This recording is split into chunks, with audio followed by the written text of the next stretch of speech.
dernière petite chose que j'aimerais qu'on puisse évoquer, qui était la visite ensemble qu'on a fait à l'ashram de Swami Dayananda Saraswati. Est-ce que tu as quelque chose juste à dire de simple sur la rencontre de ce grand homme, malgré le fait qu'il soit mort en fait, hein, mais je ne sais pas si c'est quelque chose de simple, et en même temps c'est quelque chose de très simple aussi, c'est un peu des deux, parce que c'était pas vraiment des mots, mais c'est plus... Après j'ai beaucoup de questions, de questions analytiques, mais dont je t'ai fait part par exemple, parce que c'est un mode de vie, en tout cas les swamis que j'ai croisés, c'est un mode de vie qui est absolument pas le mien, et du coup qui est très intriguant pour un esprit, parce que c'est un renoncement qui est extrême. Ouais. Et du coup il y avait beaucoup de choses qui m'ont énormément déboussolée en rentrant dans ce temple qu'on a été visiter ensemble.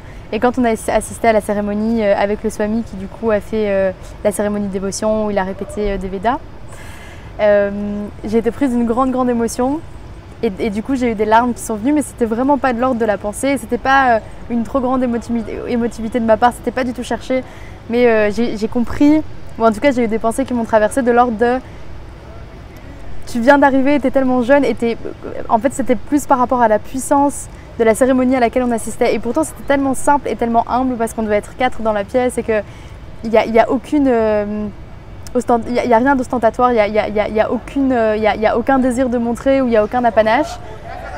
Ce sont des tout petits gestes, des choses répétitives, mais ça m'a beaucoup émue vraiment. Parce qu'il y a une puissance, parce qu'il y a une tentative et en même temps il y a une présence, et il n'y a pas forcément juste une tentative, mais il y a une trouvaille, quoi. Il y a quelque chose de l'ordre d'une puissance éternelle, je pense, peut-être. Je dois encore y réfléchir, ou je dois encore pouvoir le vivre pour pouvoir être... Mais tu vas en rencontrer d'autres grands sages. Oui. Et ça, on est vraiment Déobhumi, on est dans la terre des sages, quoi, de la sagesse ancestrale. Et ce que je disais, c'est que cette sagesse ancestrale, elle est universelle, mais elle se trouve, elle est en tous les cas, elle est préservée ici. Le rôle de l'Inde, c'est de préserver cette sagesse, et on rencontre ces grands sages ici, et plus on les rencontre, plus on sait exactement ce qu'est la sagesse. Puisque ce qu'elle nous amène quand on rencontre ces grands sages, c'est finalement une absorption de l'esprit. C'est-à-dire vraiment, on est dans une présence pure, belle, authentique, à l'existence elle-même, qui est faite de gratitude, et on a envie vraiment d'honorer. Et ça, c'est quelque chose que tu vas renforcer aussi au fur et à mesure de ton périple, et au fur et à mesure des rencontres que tu vas faire, et notamment avec ces grandes âmes. Super, je pense qu'on va... Ouais, c'est super, merci beaucoup. Avec plaisir. On va s'arrêter là.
घर के लिए प्रसाद नहीं चढ़ाना है, आगे बढ़ो।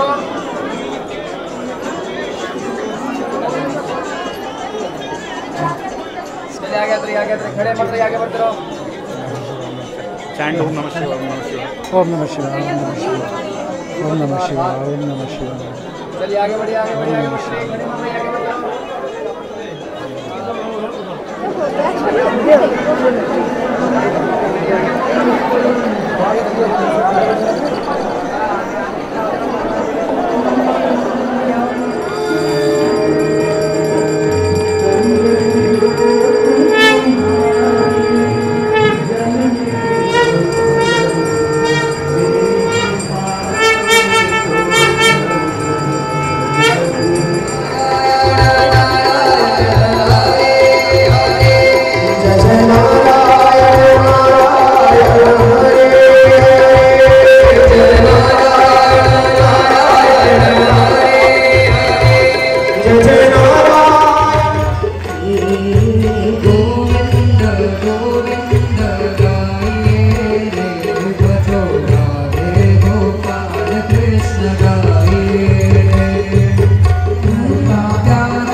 Donc je vous retrouve ce matin avec Lakshmi,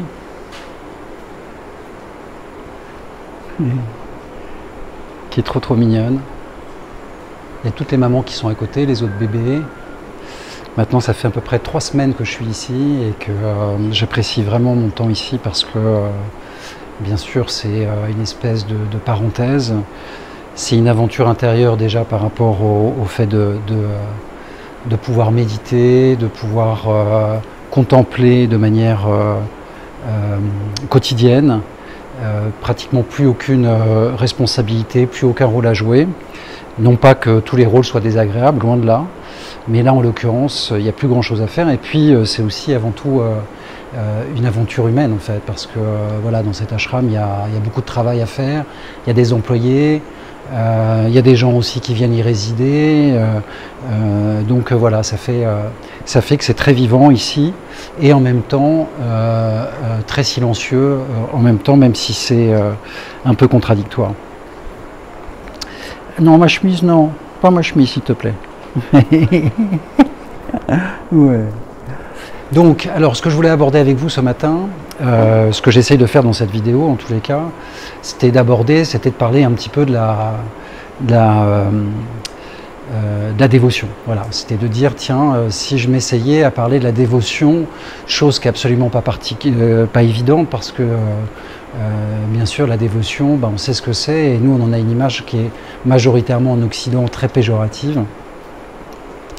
Et donc là c'était quand même un des objets de mon voyage, c'est bien de travailler cet aspect-là de ma personne et donc ce que je fais quotidiennement ici et ce que j'apprécie énormément parce que en fait voilà, le problème de la dévotion c'est lorsqu'elle est non mais c'est pas possible, je vais pas pouvoir y arriver. Tu arrêtes un petit peu. Tu arrêtes un petit peu. Ouais, de toute façon ils arrivent là. Hein?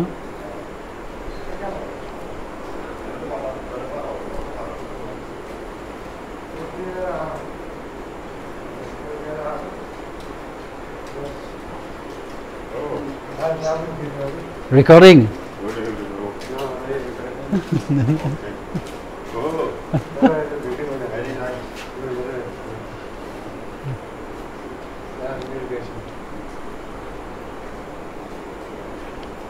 Mais de toute façon, je ne vais pas y arriver avec toi parce que tu n'arrêtes pas de me lécher, là, j'arrive pas à me concentrer du tout. Donc, la dévotion, voilà, tout est intéressant à partir du moment où on en connaît le sens en fait. Jusque-là, la dévotion pour moi c'était quelque chose, c'était lié à de la croyance aveugle et je ne savais absolument pas l'utilité que pouvait avoir la dévotion. Là encore, la sagesse védique a mis l'accent là-dessus en fait, de dire ok, mais maintenant que je comprends ce que c'est, en fait, bah oui, bien sûr, je peux pratiquer la dévotion parce que en fait, ce que nous disent les textes anciens védiques, c'est qu'ils nous disent qu'en fait, c'est une technique, en fait, c'est un outil, la dévotion, pour pouvoir amoindrir cet ego.